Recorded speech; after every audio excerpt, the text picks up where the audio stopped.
রাধে রাধে। আজ আমি একটা গল্প বলছি মঙ্গলচণ্ডীর নিয়ে। এক দেশে এক রাজা ছিল। রাজার কোনো সন্তান ছিল না। রাজা তার মনে খুব দুঃখ। একদিন সকালে ঘুম থেকে উঠে দেখছে রাজা যে উঠানে ঝাড়ু পড়া নেই, ঝাড় দেওয়া হয় নাই, অপরিষ্কার। তখন মন্ত্রীকে ডেকে পড়ে বলছে, মন্ত্রীমশাই, আজকে উঠানে কেন ঝাড়ু দেওয়া হয় নাই, কেন পরিষ্কার করা হয় নাই? তখন বলছে, যে ঝাড়ু দে তার কথা বলছে, বুঝে সে এখনও আসে নাই। বলছে, তুমি যাও তার কাছে, যাই তাকে ডাকো। নিয়ে তার কাছে গিয়েছে, যায়নি পরে বলছে, তুমি আজকে যাও নাই কেন? রাজামশাই খুব রেগে গিয়েছেন, তুমি তার কাজ করো নাই। বলছে, যে ঝাড়ু দে সে বলছে আমি এই খাবার খাবো তারপরে যাব।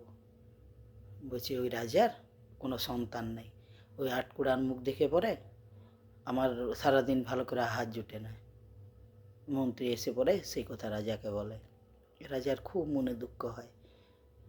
রাজা সেই যে মন্দিরে ঢুকেছে আর মন্দির থেকে বেরোয় নাই, খাওয়া নাই, কিছু নাই, রাজা বসে আছে মন্দিরে। কিছুদিন ইয়ার পরে ওই মন্দিরে এক সাধু এসছে। এই সাধু এসে ওরা বলছে, মহারাজ, আপনার মনে কেন অত সংকোচ কেন? আপনি বলুন, কি হয়েছে আপনার?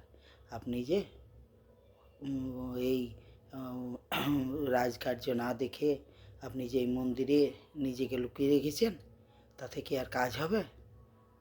তখন বলছে, না সাধুমশাই, আর আমি বাইরে বেরোবো না। বলছে, আপনার দুঃখ কোথায়?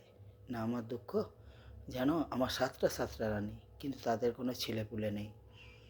তুমি বলছি, ঠিক আছে, আমি তোমাকে বলছি তোমার ছেলেপুলে হবে। আমি একটা ওষুধ দিছি, সেই যে শিকড়টা দেবো সেটা বেটে পরে যেমন 7 রানী খায়, তাইলেই আপনার সন্তান হবে। যে ঠিক আছে। রাজার যে ছোটো রানী, সে কিন্তু খুব মা চণ্ডীর ভক্ত। সারাদিন মা চণ্ডীর পূজা করে, মা চণ্ডীর বই পড়ে, আর সবসময় ঠাকুরের সেবাতেই থাকে। সেই শিকড় নিয়ে পরে রাজামশাই বড় রানীকে দিয়েছে, বড় রানী, এই শিকড়টা বেটে পরে তোমরা 7 রানীতে খাও। সাধু বাবা বলেছে যে তোমাদেরকে 7 জনাকে বেটে পরে খেতে। তুমি ঠিক আছে। আর সাধু বাবা আরেকটি কথা বলেছে রাজামশাইকে, বলছে, শোনো, এই 7 জন রানীর যে 7টি সন্তান হবে, তার মধ্যে যেটি সব থেকে সুন্দর হবে সেটা কিন্তু আমি নিয়ে নিব। রাজামশাই বলছে, ঠিক আছে, আমার তো সন্তান হয় নাই, 7টা রানীর 7টা যদি সন্তান হয় তার মধ্যে একটা দিয়ে দেব, তাতে কিছু অসুবিধা হবে না। ঠিক আছে। কিছুদিন পর 7 রানী গর্ভবতী হলো। 7 রানীর কিছুদিন পরে বাচ্চা হলো। 6 রানীর কিন্তু 6টি যে ছেলে হইলো, সবগুলি কিন্তু ঠিক নয়, মানে পঙ্গু। কেউ চোখে দেখতে পায় না, কেউ খোড়া, কেউ কথা বলতে পারে না। আর ছোট রানীর যে সন্তানটি হলো, সেটি হইল একটি শঙ্খ, সন্তানে একটি শঙ্খ। রাজা তো দেখে পরে বলছে, যাই হোক, এদের তো 6টি তো সন্তান হয়েছে, আর এই শঙ্খ নিয়ে আমি কী করব? ছোট রানী কে ঘর থেকে বাইর করে দিল। ছোট রানীকে বনের মধ্যে একটি কুঁড়ে ঘরে রেখে দিল। শঙ্খকে নিয়ে আর ছোট রানী বনে চলে গেল। বনে শঙ্খকে নিয়ে থাকে, আর রাত্রেবেলায় মাঝের মধ্যে দেখে ছোট রানী যে কে এসে পরে আমার দুধ খেয়ে যায়। একদিন রাত্রে ঘুমালো না, জেগে আছে, আর দেখছে শঙ্খের থেকে খুব সুন্দর একটি দুধের মতন চেহারা, মানে গায়ের রং, আর খুব সুন্দর একটি ছেলে বেরিয়ে এসে পরে বাইরে খেলা করছে। খেলা করার পর এসে পরে আর আমার দুধ খাচ্ছে। ছোট রানী কী করলো, যখন দুধ খাইতে এসছে, ছেলেকে ধরে নিয়েছে। ধরে পরে বলছে, আর তো আমি তোকে ছাড়বো না বাবা, আর তোকে আমি ছাড়বো না। নিয়ে কী করছে, ছোট রানী উঠে পড়ে শঙ্খটা ভেঙে দিয়েছে। বলছে, আর তোমাকে শঙ্খের মধ্যে আমি যেতে দেবো না।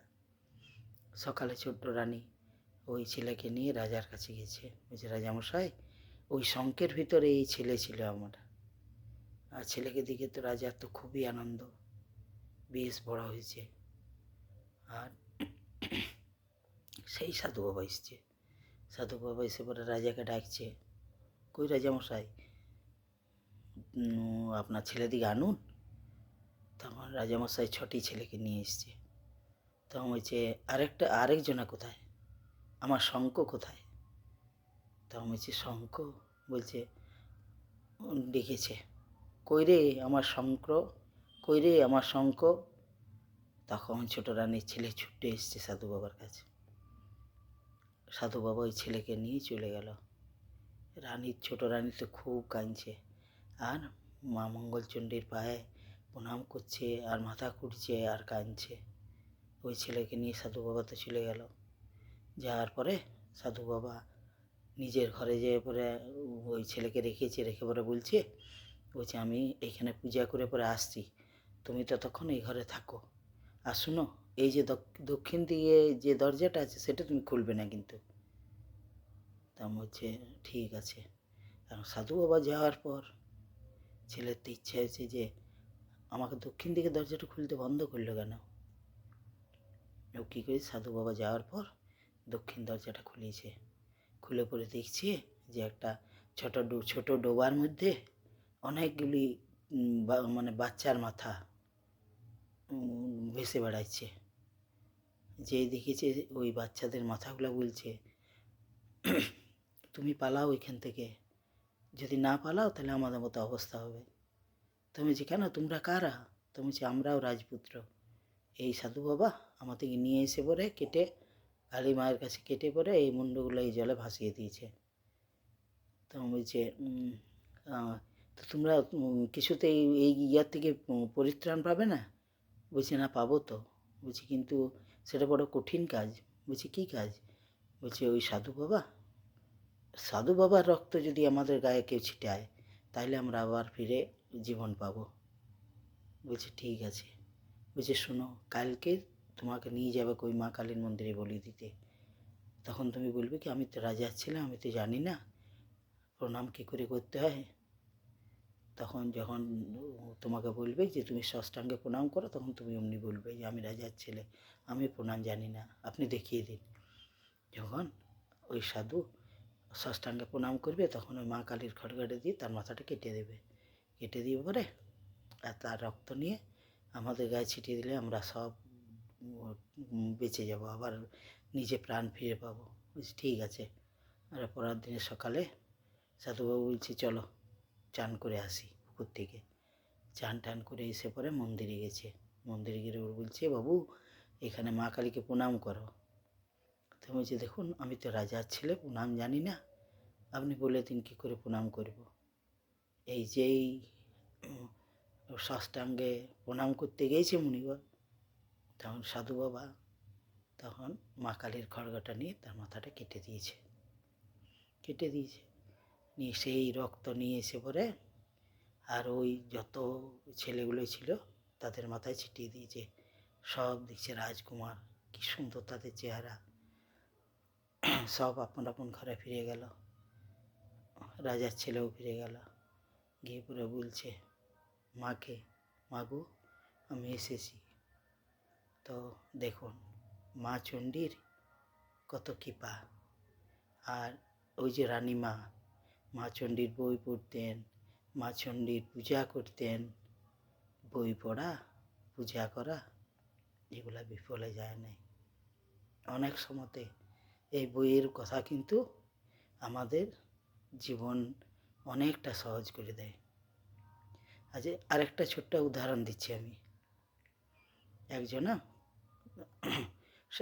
বয়স্ক মানুষ ট্রেন ধরতে গেছে।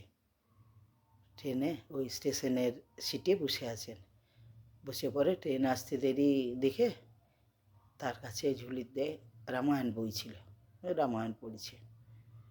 সেইখানে একটি কম বয়সী ছেলে তার বউকে নিয়ে এসছে। এসে পরে সেই সিটের ওইখানে বসেছে। বলছে ও দাদু আপনি এটা কি পড়ছেন? তা বলছে যে এটা রামায়ণ পড়ছি। তো বলছি রামায়ণ পড়ছেন? বলছে হ্যাঁ। বলছি রামায়ণে কী আছে দাদু? আপনি এই যে দেশের কথা, এই দশের কথা, পেপার পড়ুন, ম্যাগাজিন পড়ুন, আরও কত বই আছে, সেগুলো পড়ুন। দেশের বিদেশের কত খবর পাবেন। আর আপনার এই রামায়ণে কী আছে? এই রামায়ণে রাম সীতা বনে গেল, রাবণ বধ হলো, সীতারাম ঘুরে এলো, আর সীতার পাতাল প্রবেশ হয়ে গেল, রাম মারা গেল, রামায়ণ শেষ। দাদু চুপচাপ, কোনো কিছু কথা বলেনি। এই সে সময় ট্রেন এসছে। সাধু বাবা এই দাদু ট্রেনে চেপে গেছে। ট্রেনে চেপে যেয়ে পরে ট্রেনে বসে আছে। কিছুক্ষণ পরে ট্রেন ছেড়ে দিয়েছে। তখন দেখছি ওই ছেলেটা কাঁদছে, আর ওই বগির এই দিক ওদিক ঘোরাফেরা করছে আর কাঁদছে। তখন দাদু ছেলেটিকে ডেকে পড়ে বলছে, এ বাবু, তুমি কাঁদছো কেন? তুমি তো এখন খুব ফুর্তিতে ছিলে, হেসে পড়ে কথা বলছিলে, এখন কাঁদছো কেন? তুমি যে দাদু, আমার বউ কিন্তু ট্রেনে ওঠে নাই। তুমি যে বাবু, তোমার যদি এই রামায়ণটা পড়া থাকতো, রামায়ণে কী আছে জানো? যখন রাম সীতা লক্ষ্মণ বনে যাচ্ছিল, কেবট যখন নৌকাতে পার করছিল, প্রথমে সীতাকে কেবটের নৌকাতে চাপালো, তারপরে রাম চাপলো, তারপরে লক্ষ্মণ চাপলো। তো তুমি যদি এই রামায়ণটা একবার পাঠ করতে, তাহলে তোমার বউয়ের আগে তুমি কিন্তু ট্রেনে চাপতে নাই। আগে তোমার বউকে চাপাতে, তারপর তুমি চাপতে। তাইলে দেখুন বই পড়ার কী গুণ। রাধে রাধে।